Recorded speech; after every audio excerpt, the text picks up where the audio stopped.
Ilang taon nga ba mag-start ang paglulung? Saan ang tamang lugar? Tara pag-usapan natin yan. Lamang para sa mga bata na mag-eksperimento sa kanilang mga katawan. At hindi ako nun magtataka kung ang paglululo ay isa sa mga bagay na napag-uusapan sa mga magkakalaro o magkakabarkada. Lalo na sa mga nagbibinata, そうね。 isa pa yung napapagkunan ng impormasyon ng mga bata ay sa ng internet. Sa edad na ito pataas, maaari na talagang labasan ng isang bata.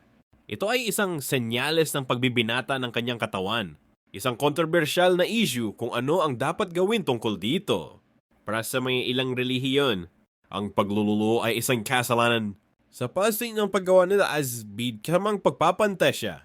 Ikaw sino ang pinagpapantasyahan mo nung una kang naglulo? Paki-comment naman sa comment section para next topic. Iyon naman ang ating tatalakayin, hahaha. Anyway, balik usapan tayo. Para sa iba naman, ang paglululo ay bahagi ng pagbibinata. May iba namang nagsasabi na ito ay hindi masiglang gawain sapagkat ito'y nagdudulot ng pagkakaroon ng mababaw na pananaw sa sex at pagiging addict sa porn. O may malaswang litrato or video sa internet. Ano man ang iyong pananaw tungkol dito, iswerte lang magabayan ang mga bata tungkol sa bagay na ito ng kanilang mga magulang. Kasama dapat sa talakayan ang paksa ng porn sa internet, ang sex education at iba pa.